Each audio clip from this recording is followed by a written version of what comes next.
The rebellious crates of December 1773, the sky over Boston was veiled in a bitter mist.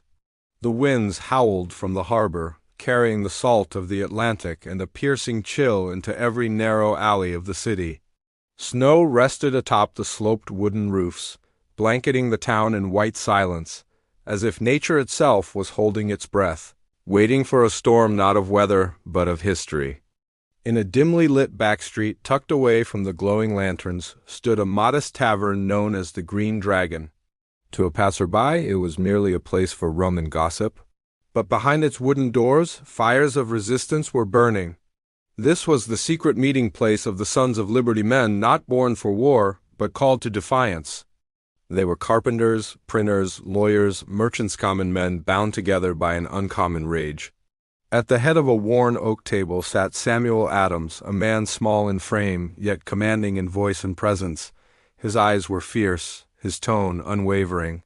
"3 ships of the East India Company have docked," Adams began, pointing to the harbor map unfurled before him. "The Dartmouth arrived in late November. The Eleanor and the Beaver are close behind. Each vessel carries hundreds of chests of tea. If we allow them to unload, the tax will be paid, and with it our submission to the Crown." One young man in the group rose, his voice laced with concern. "But under British law, if the tea isn't unloaded within 20 days, the authorities can force it ashore and collect the duty anyway. What choice do we have?" Adams leaned forward, tapping the map. His voice dropped to a low, steady growl. "What we need, what this city needs, is unity, not just in this room. The entire town must understand this is not about tea. It is about liberty. And if Boston stands together, it will not stand alone." The room fell silent, heads nodded, the decision was made. One by one, they left the tavern, slipping into the snowy streets like shadows fading into the cold. But behind them the spark had been lit. The next few days brought no calm. Boston stirred like a hornet's nest. Flyers denouncing the Tea Act began appearing on every post, every door. Pamphlets were passed from hand to hand like sacred texts. Newspaper columns railed against the injustice, calling the Tea Act a velvet chain around the throat of free men. Crowds gathered in protest, chanting in unison, "No taxation without representation." On Sundays, the sermons of Boston grew fiery. Ministers spoke not just of heaven and sin, but of dignity and duty. "To drink British tea," one preacher thundered from the pulpit, "is to drink the blood of our own rights." Merchants who had accepted commissions from the East India Company found themselves under siege. Richard Clark, one such merchant, awoke to find his shop windows shattered, his family's name smeared across town. The threats grew bolder, the mood darker. In desperation, some turned to the colonial government for protection, but Governor Thomas Hutchinson, loyal to King George III, was unyielding. Though many prominent citizens pleaded with him to send the tea ships back to England, Hutchinson remained firm. "The law is the law," he declared, "and the king's authority will not be undone by mobs." His words, however, only fanned the flames. Then came the night of December 15, 1773, at the Old South Meeting House, Boston's great wooden church. A historic gathering took place. Over 5,000 townspeople crammed into its pews and rafters.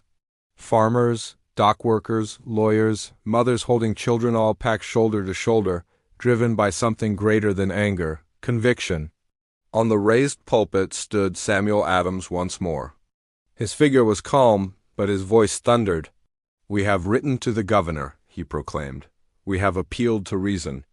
We have sought justice, but our voices have been ignored." A voice from the crowd rang out, sharp and desperate. "Then what shall we do, Mr. Adams?" For a moment, silence. The air itself seemed frozen. Then Adams spoke again, loud and clear. "This meeting can do no more to save the country." A ripple spread through the room like lightning. At the far end of the hall, a group of men rose without a word. Draped in blankets, faces painted with streaks of red and black, feathers tucked into their hair, they resembled Mohawk warriors. But everyone knew who they truly were: citizens, craftsmen, farmers, shopkeepers, men who had chosen action over words. They moved silently, exiting the hall, vanishing into the snowy night. Adams stood still, watching, he said nothing further. But he knew the line had been crossed, the hour had come. Outside, Boston slumbered, fires crackled in hearths. Ships creaked in the harbor. But before dawn broke, the waters of the Atlantic would carry the scent of rebellion. And tea would no longer be a drink, but a declaration. The price of tea. Boston Harbor, December 16, 1773, night had fallen, a thick silence covered the wharves. The waters of Griffin's Wharf reflected the dim light of lanterns hanging on masts and decks.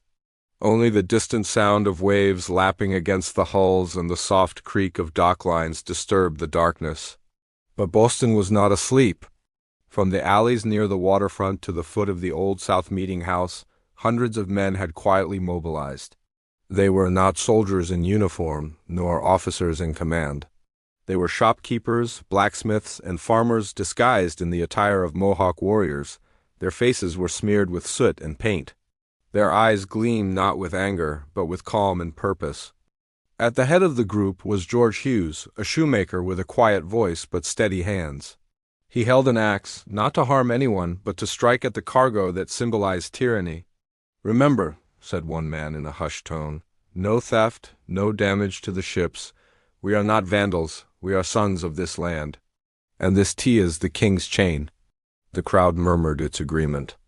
Then, in silent unison, they marched toward the 3 British merchant ships Dartmouth, Eleanor, and Beaver anchored in the harbor, still carrying their controversial cargo, 342 chests of East India Company tea. No guards were posted. No resistance came. The ship's captains, who had long been caught between duty to the crown and fear of the colonists, stepped aside and let the disguised men climb aboard. What followed was not a riot but a ritual. For over 3 hours, in the cold wind and under the gaze of the moon, the men pried open every chest of tea, dragged them to the rail, and heaved them into the sea. The chests burst upon contact with the water, spewing thousands of pounds of dried leaves into the current. Some crates floated. Others sank like stones. The smell of black tea slowly filled the harbor. Crowds began to gather along the shore, watching in awe. Not a single crate was stolen. Not a single soul was harmed. Even young boys who tried to scoop up floating leaves for souvenirs were sternly ordered, "Leave it. It belongs to tyranny." From the windows of a nearby house, Governor Thomas Hutchinson witnessed the scene with disbelief. He had refused the colonists' demands, believing the law would protect British interests. But now, he watched helplessly as an entire shipment of the King's tea, the symbol of imperial authority, was reduced to floating debris. Across town, Samuel Adams sat quietly in the Green Dragon Tavern. News had already begun to spread. He looked into his cup and whispered, "The revolution has no trumpet. Sometimes it starts with silence and sinks with tea." The next morning, Boston woke to a changed world. The harbor was coated in leaves. Some merchants wept at the loss. British loyalists called it a savage outrage. But in the eyes of many colonists, it was the most honorable protest ever waged. The British response was swift and brutal. When the news reached London, Parliament erupted in fury. Lord North, the Prime Minister, slammed his fist on the table and declared, "This is not a protest, it is rebellion." King George III's reaction was cold and resolute. "We must either master them or leave them to themselves," he said. What followed was a series of harsh punitive measures, collectively known as the Coercive Acts in the colonies. The intolerable acts: the Boston port was closed until full restitution was paid for the tea. The Massachusetts Charter was altered, stripping the colony of its self-governance. British troops were granted even more power, and all judicial trials involving royal officials would now be held in Britain. The price of tea, it turned out, was not measured in pounds sterling. It was paid in liberty. In taverns, churches, and town halls across the colonies, the reaction was one of alarm but also unity. What had happened in Boston sparked a fire that leapt from colony to colony. Virginia, Pennsylvania, and South Carolina sent food and aid to Boston. The spirit of resistance, once scattered and timid, now moved like a tide. In secret meetings, colonial leaders began to whisper of something unthinkable just a year earlier: independence. And in Boston, under occupation and hardship, the people did not bend. Families rationed, businesses closed. But the harbor remained still, its waters steeped not just in tea but in defiance. They had thrown away a luxury. But in doing so, they had reclaimed a principle. The value of freedom, after all, is never cheap. And on that cold December night, it had been measured one crate at a time. A suffocated Boston Harbor, Boston, late 1773, winter was approaching, and the cold air creeping in from the harbor did little to freeze the seething anger boiling beneath the city's surface. The tall masts of the Dartmouth, Eleanor, and Beaver, 3 merchant ships carrying East India Company tea, pierced the gray sky, casting long shadows over Griffin's Wharf. But for many Bostonians, those shadows represented more than just trade. They symbolized a new kind of tyranny floating on the tides, taxation without representation. The ships had been docked for weeks. According to British law, any cargo not unloaded and taxed within 20 days must be seized by customs officials. But the Sons of Liberty, a passionate and increasingly daring group of colonial dissidents, had sworn no tea would touch the Boston soil. Every passing day tightened the knot of tension around the harbor. Governor Thomas Hutchinson, firm in his loyalty to the Crown, refused to allow the ships to leave without unloading. He issued direct orders: the tea must be landed. The tax must be paid. Across the city, taverns buzzed with debate. Flyers and pamphlets circulated like wildfire, decrying the Tea Act and calling for unity. The air itself felt heavy, saturated with fear, frustration, and resolve. At the Green Dragon Tavern secret headquarters for many of Boston's revolutionaries, an urgent meeting was called. By candlelight and low whispers, men like Samuel Adams, Joseph Warren, and Paul Revere debated their next move. News had arrived. The 20-day deadline for the Dartmouth was set to expire on December 17th. Something had to be done. And soon, the harbor had become a symbol, a battlefield without bullets yet soaked in confrontation. British customs officers and soldiers roamed the docks, rifles slung over shoulders. Watchful eyes scanned every gathering. Still, the resistance grew bolder. Rallies were held in the Old South Meeting House, sometimes drawing more than 5,000 citizens, an extraordinary number for a town of Boston's size. Voices rang out in unity: no taxation without representation. Children huddled at windows to glimpse heated arguments in the streets. Merchants worried about British retaliation. Mothers whispered prayers that their sons wouldn't be swept into the fire of rebellion. Every corner of Boston breathed the same question: how far were they willing to go? Meanwhile, the 3 ships waited creaking gently in the harbor waters, their tea chests untouched. British officials grew anxious, unsure whether the Crown's will would be obeyed or openly defied. They were not just facing discontent, they were staring into the eyes of revolution. On December 14th, Samuel Adams addressed the largest town meeting yet. The atmosphere was electric. When word came that Governor Hutchinson had again refused to allow the ship's departure, the crowd erupted. "This meeting can do no more to save the country," Adams declared, some say with a secret signal. Outside, disguised figures slipped away into the growing dark. Boston's harbor that night did not sleep. But it was on December 16th that the city's breath truly stopped. All day long, people poured into the Old South Meeting House. Merchants, laborers, artisans, and farmers packed the pews, walls, and stairways. Debate raged, hope flickered, and fear gnawed at the edges of even the bravest hearts. And when the final answer came from Governor Hutchinson, "The tea will not be sent back," the spark ignited the powder keg. That evening, a strange procession began to form. Men disguised as Mohawk Indians, though poorly painted their faces, donned blankets and feathers and marched silently toward the harbor. No one stopped them. No British troops raised their guns. Onlookers stood still, breathless, as if a storm was rolling over the city and there was nothing left to do but wait. The harbor pulsed with anticipation. Boston, for all its frozen cobblestones and quiet snow, was no longer silent. It was holding its breath caught between fear and freedom, monarchy and defiance. The ships still sat at Griffin's Wharf, unaware they were about to be transformed into symbols of resistance. As torches flickered in the distance and figures moved like shadows toward the docked vessels, the harbor groaned in its chains, bracing for a night that would be etched into the marrow of a nation yet to be born. Darkness in the night. Boston, December 15th, 1773. Night had long fallen, but the air was thick with something more than cold. Tension hung in every shadow, every window's glow behind tightly drawn curtains, and every whispered word passed in the alleys. The city, once bustling with trade and ships, had become a place where silence reigned louder than the sea. The people waited, but for what? Even they weren't sure.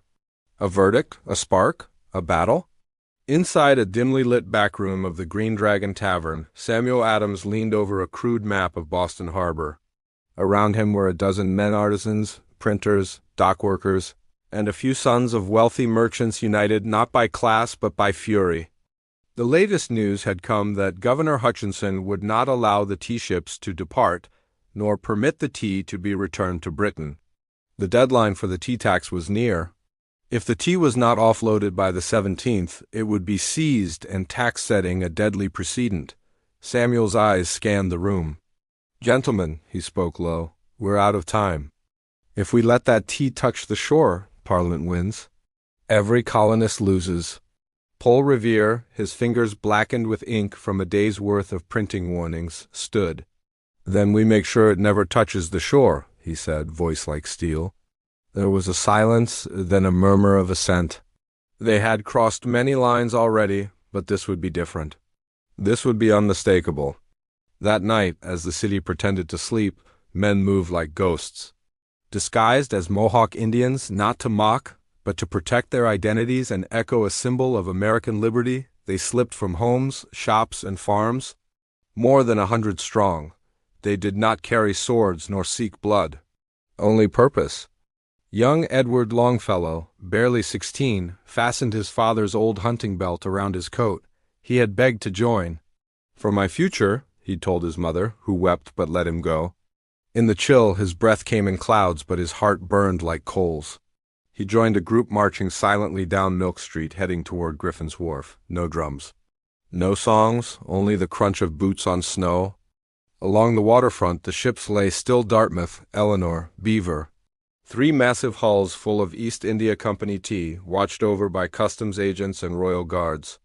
But even the guards, seasoned and proud, had begun to fear the people's anger. They watched from afar that night, uncertain and unwilling. At precisely 7 o'clock, the harbor suddenly stirred. Torches flared, illuminating masked faces. A cry brief and sharp cut the air, "Boston stands." And then, like shadows springing to life, the men surged forward. Edward scrambled up the Dartmouth's ladder, slipping once, hands raw from the rope. On deck, the others were already smashing chests with axes and crowbars, cracking open the tightly packed containers and flinging the tea into the icy black water. The harbor frothed, not with fish but with rebellion. Tea leaves swirled like dark confetti in the tide. The cenothy and bitter filled the air. Some men shouted defiance, others worked in grim silence. They knew this was not theater. It was declaration. From the nearby docks, townspeople had begun to gather, watching in awe, mothers with children wrapped in cloaks, elderly men leaning on canes, tavern owners, blacksmiths, bakers. Some clutched lanterns, others held nothing but their breath. They saw not hooligans, but patriots. Back on the Dartmouth, Samuel Adams helped pry open a particularly stubborn crate. "Don't take a single leaf," he warned. "This is protest, not theft." His voice, calm but firm, was repeated across the decks. It was a point of pride. Not one man stole that night. The operation was swift, orderly. By midnight, all 342 chests, over 90,000 pounds of tea, had been dumped. The tide would carry it out to sea, a bitter offering to a distant king. As the last crate was broken and flung overboard, Edward leaned on the railing, chest heaving. The torchlight danced on the waves.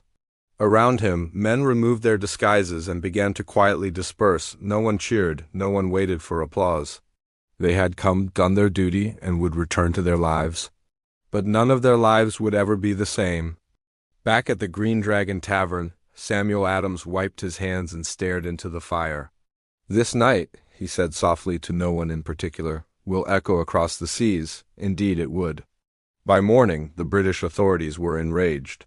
Governor Hutchinson thundered with fury, demanding arrests and punishment. But there were no names.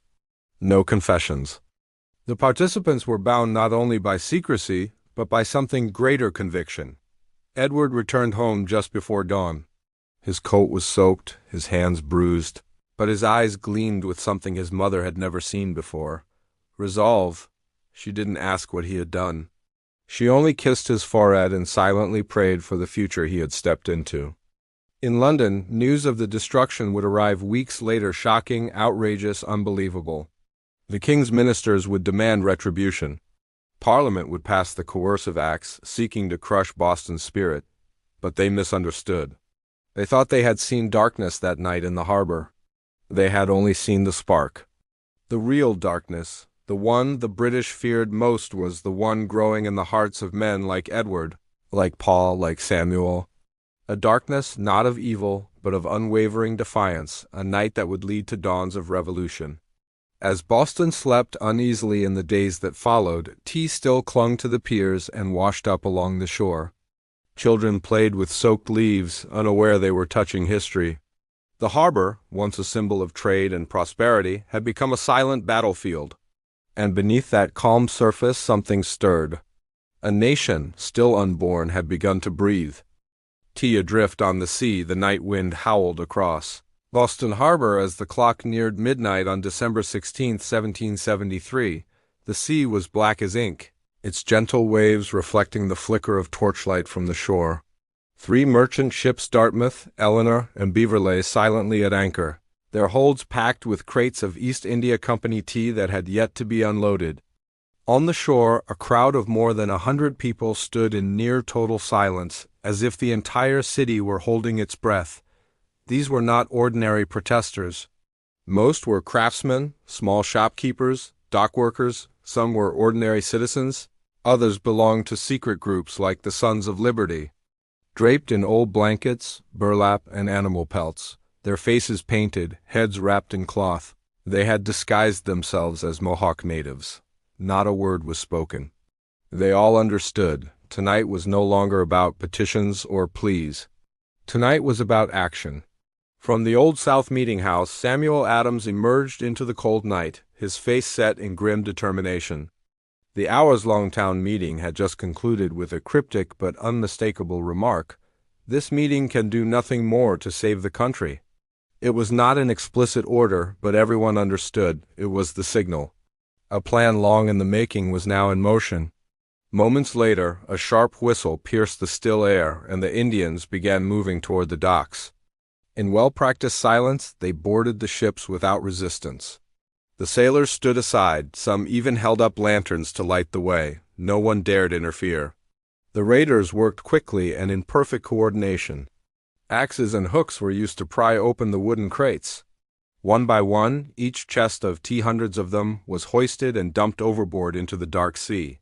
The sound of cracking wood, the rustling of dried leaves, and the splashes as the crates struck the water echoed through the harbor. The cold night air was soon heavy with the aroma of tea, as if a giant teapot had been spilled into the ocean. Leaves floated on the surface before slowly sinking, swept away by the tide.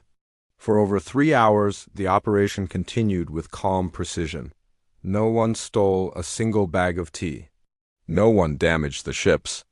When a padlock broke while opening a cargo hold, a leader ordered it replaced with a new one. This was not a riot. This was a message. Onshore Boston citizens looked on in awe. Some held hands. A few elderly men and women had tears in their eyes. In that moment, they knew they were witnessing something far beyond politics, a turning point in their history. A silent rebellion carried out with discipline and purpose. In a corner of the dock, prominent merchant John Rowe whispered to a companion, "Who knows? Perhaps tonight tea will be worth more than gold." By around 3 a.m., the work was complete. Over 340 chests of tea, nearly 45 tons, had disappeared beneath the surface of the harbor. The participants quietly disembarked and vanished into the shadows, returning to their homes, their beds leaving behind no names, no evidence, only the bitter stain of defiance against the British Crown. When Boston awoke the next morning, the harbor had transformed. The waters were strewn with tea leaves. The air was filled with the scent of rebellion. Sailors, guards, and townsfolk buzzed with speculation, yet no one could name a single man who had taken part. Everything had been executed in utter secrecy. No one had been caught. Across the Atlantic, the news reached England like a storm surge. In Parliament, aristocrats and ministers raged. To them, tea was more than a beverage. It was an emblem of imperial authority, a pillar of colonial revenue. And Boston had hurled it into the sea. Furious voices echoed through the halls. This colony must be punished. But in Boston, that night became legend. Children were told bedtime tales of brave Mohawk warriors who drowned tyranny in the sea. Taverns buzzed with talk of courage and unity.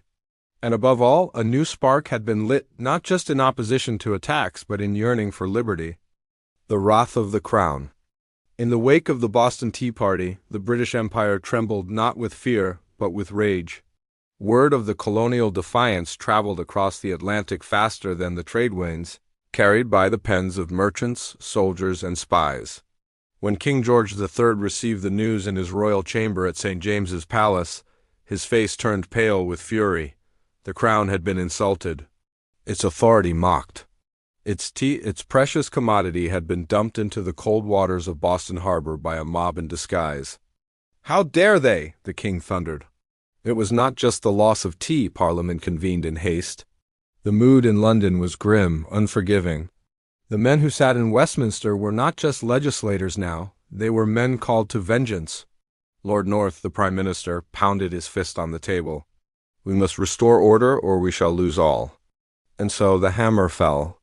The British Parliament passed a series of laws so harsh, so ruthless, that even some within the empire began to whisper unease. But to the ministers and the king, these laws were necessary to teach Boston and all of America a lesson in obedience. They were called the Coercive Acts in Britain. In the colonies, they would be known forever as the Intolerable Acts. The first blow struck the city directly, the Boston Port Act. It declared that the entire port of Boston would be closed, sealed off by British warships until the destroyed tea was paid for in full. No ship would enter, no cargo would leave. Commerce would die. The lifeblood of the city would stop flowing. Boston, once alive with the noise of sailors, dock workers, and traders, fell into an eerie silence. Ships floated idly in the harbor like ghosts. Warehouses emptied, families went hungry. Merchants wept over ruined fortunes. The message from Britain was clear: starve the rebellion. And yet the people of Boston did not break. The Massachusetts Government Act was next. It stripped the colony of its self-governance. Town meetings, those vibrant gatherings, where voices had once risen in debate, were outlawed unless approved by the royal governor. The council, once elected by the people, would now be appointed by the king. To the colonists, it felt like suffocation. The spirit of liberty that had lived in every tavern, church, and village green was being choked under the weight of royal decree. And if that weren't enough, came the Administration of Justice Act, a law so cruel it stunned even moderate loyalists. British officials accused of crimes in the colonies could now be tried in England, not America. It meant impunity. A soldier could fire into a crowd and face no consequences. "The law protects the killer, not the citizen," cried a pamphlet distributed in the streets of Philadelphia. And then the most inflammatory of them all, the Quartering Act. British troops, already despised by many colonists, could now be housed in private homes. A man might wake to find redcoats in his parlor. A child might play under the gaze of a foreign soldier. It wasn't just about space or food. It was about power, humiliation, and control. The redcoats were not guests, they were reminders. The crown was watching, and it was no longer polite. But Britain had made a miscalculation. Rather than isolating Boston, the punishment ignited a fire across the colonies. From New Hampshire to Georgia, sympathy turned into solidarity. In the Virginia House of Burgesses, Patrick Henry thundered, "The liberties of Boston are the liberties of us all." The House declared a day of fasting and prayer in solidarity, and when the royal governor dissolved them in anger, they simply met in secret. Wagons of food, supplies, and silver flowed into Boston from neighboring colonies. "If Boston starves, we starve with her," wrote a merchant from Connecticut. For the first time, 13 scattered colonies began to feel like one people. In taverns and print shops, talk turned not to protest, but to unity. Committees of correspondence multiplied, keeping the colonies informed, connected. Out of the smoke of repression came something more enduring, a plan. In September 1774, representatives from 12 of the 13 colonies gathered in Philadelphia. It was called the First Continental Congress. Men like John Adams, George Washington, and Samuel Adams, once separated by region, class, and temperament, now sat at the same table. They did not yet speak of independence. That word still trembled on the edge of their tongues, but they spoke of rights, of dignity, of resistance. They petitioned the king for redress, but prepared for the worst. Back in London, the petitions were tossed aside. King George III was unmoved. "The die is now cast," he said coldly. "The colonies must either submit or triumph." Across the sea, in a small farmhouse outside Boston, Samuel Adams read those words aloud to a group of patriots huddled around a candle. "Then," he said with quiet conviction, "let us prepare to triumph." Outside, the night deepened. Boston harbor still reeked faintly of salt and old tea. The redcoats sharpened their bayonets. The colonies clenched their fists. And somewhere, in the hearts of ordinary men and women, a line had been crossed. The wrath of Britain had not broken them. It had forged them. The flame of liberty, the dawn over Boston harbor on that chilly December morning, carried with it not just the cold winds of the Atlantic, but also the simmering heat of rebellion. In the narrow alleyways of the city, beneath the low-hanging eaves of brick houses, whispers were carried like smoke from house to house. People spoke of vengeance, of punishment, of freedom. But in the humble meeting halls of the colonies from Virginia's tidewater plantations to the stone churches of New Hampshire, a different wind was blowing. News of the Boston Tea Party had traveled fast, like a flame passed from torch to torch. And that flame was catching fire in hearts that had long borne the weight of injustice. In Philadelphia, a group of printers stayed up through the night, hands black with ink, setting type for pamphlets that screamed of tyranny. "They throw our tea into the sea," one said to another, "but perhaps it's time we throw our chains into the fire." In New York, crowds gathered around taverns, toasting the Bostonians with tankards of ale and shouts of defiance. In Charleston and Savannah, men met under the veil of night, pledging to resist all future imports of taxed British goods. Solidarity was no longer a dream, it was becoming action. Back in Boston, the mood was tense, uncertain. The harbor waters, though still, seemed to churn with invisible currents of fear, pride, hope, and dread. The governor's mansion stood watch over the city like a looming sentinel. Inside, Thomas Hutchinson sat by the fireplace, reading dispatches with a grim jaw and a heart clouded by royal obligation. He had hoped to contain the fury. Instead, he had watched it ignite. Now he awaited the storm that London was certain to send. That storm came with the arrival of General Thomas Gage, a man forged in the furnace of empire. Gage was a soldier first and a politician second. The king's new orders were clear: punish Boston, isolate the troublemakers, and restore the authority of the crown. When Gage's fleet sailed into the harbor, with redcoats gleaming under the pale sun, the city fell into silence, a silence like that before a cannon's roar. The coercive axe dubbed by the colonists as the intolerable axe descended upon Massachusetts with the weight of 1,000 anvils. The port of Boston was closed. No ships in, no ships out. Trade dried up like a river strangled at its source. Merchants went bankrupt. Dock workers stood idle, staring at empty wharves and silent cranes. The economy gasped for breath. The Massachusetts Charter was revised, its autonomy shredded. No longer would town meetings be held freely. No longer could magistrates be chosen by the people. The crown would appoint, command, and control. Justice was bent to the will of distant men in wigs who had never smelled the salt of New England air. But out of this tightening grip came a new resolve.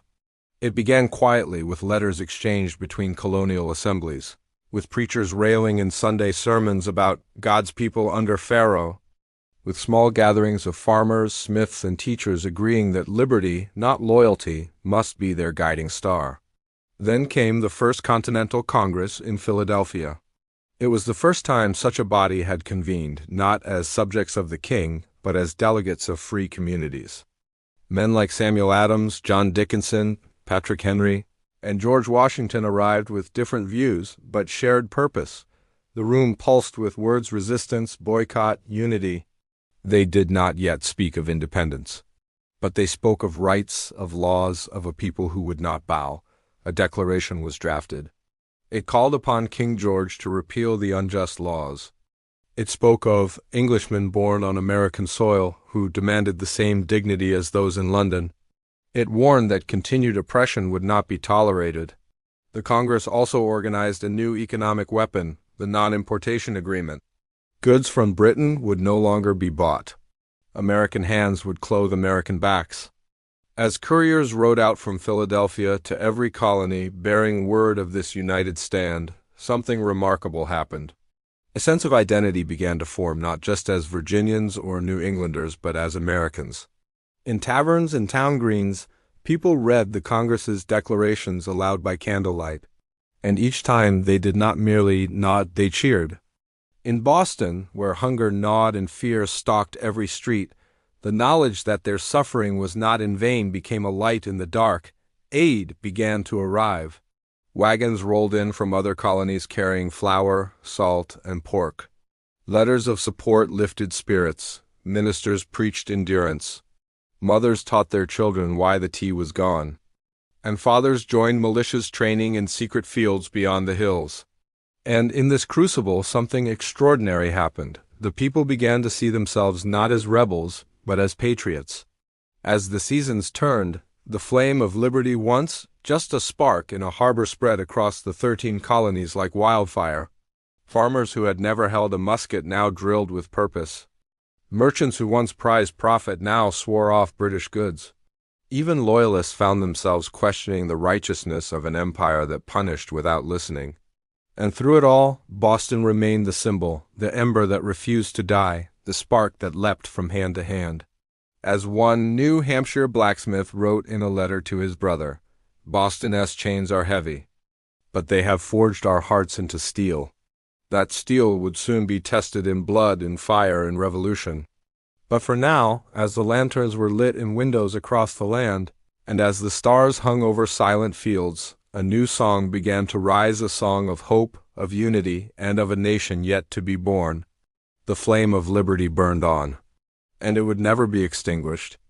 The legacy of the tea chests Boston Harbor had long since returned to its daily rhythm.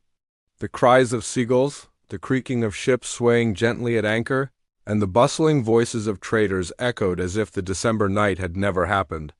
But for those who had witnessed the tea chests sink into the icy waters, nothing was ever the same again. In the minds of the townspeople, the image of the disguised men faces painted and cloaked in Mohawk attire had etched itself like a ghostly memory. They were farmers, blacksmiths, printers, and dockworkers by day, patriots by night. No one spoke their names aloud, but in the quiet corners of taverns and over candlelit dinners, their courage was honored with reverence. The night of December 16, 1773, had become more than just an act of rebellion, it was now a symbol. Weeks passed, British newspapers called it vandalism, London merchants roared in fury. The East India Company demanded restitution, Parliament fumed. But in Boston, a different fire had been lit. One evening, in the back room of the Green Dragon Tavern, the heartbeat of resistance in the city, John Adams scribbled in his journal. His hand trembled slightly, not out of fear, but from the weight of realization. "This," he whispered to himself, "is the spark that will set the empire ablaze." He wasn't wrong. From town to town, news of the Boston Tea Party spread like wildfire. In New York, Philadelphia, and Charleston, merchants debated whether to allow East India Company tea to land. In many cases, the answer was no. Inspired by Boston's boldness, colonial ports turned tea ships away, or the cargo was left to rot. The tea had become more than a drink, it was now an emblem of tyranny. But with defiance came consequence. In early 1774, the ships from Britain arrived bearing not goods but decrees. The coercive acts, as Parliament called them, were swift and punishing. To the colonists, they were the intolerable acts. Boston's port would be closed sealed shut until the tea's value was repaid. The city would be economically strangled. No trade, no livelihood. General Thomas Gage was installed as the new governor of Massachusetts, backed by military power. British troops marched the cobblestone streets with bayonets drawn. In a modest home on the edge of Boston, Abigail Adams stood at the window with her children, watching soldiers parade past. Her husband away in Philadelphia, she held her chin high. "Let them try to crush us," she said quietly. "They do not understand what they've awakened." Indeed, the punishment intended to isolate Boston only united the colonies further. Across Massachusetts and beyond, farmers sent grain. Merchants from other towns offered loans. Church congregations held prayer vigils for Boston. It was no longer just Boston's fight, it was a collective cause. In Virginia, a young delegate named Thomas Jefferson took to his desk. Outraged by Parliament's actions, he drafted a summary view of the rights of British America. His words were bold, nearly treasonous. Kings are not the masters of the people, but their servants. His quill scratched across the parchment with quiet fury, echoing Boston's spirit hundreds of miles away. In taverns and meeting halls, once wavering moderates now leaned toward resistance. If Britain could close one colony's port, it could do the same to any. The question on every colonial lip was no longer, will we protest? But rather, when will we unite? Back in Boston, the docks remained eerily still, the smell of salt air mingling with frustration. But behind the silence was action. The Sons of Liberty held secret gatherings. Printers like Isaiah Thomas smuggled political pamphlets. Women wove homespun cloth to boycott British goods. Children ran messages between towns. A quiet revolution churned beneath the surface. And the memory of the over 340 chests now lying somewhere in the bay hovered in every conversation. One day, a young boy named Samuel barely 10 walked with his grandfather near the harbor. "Grandpapa," he asked, peering into the gray waves, "did you see the tea sink?"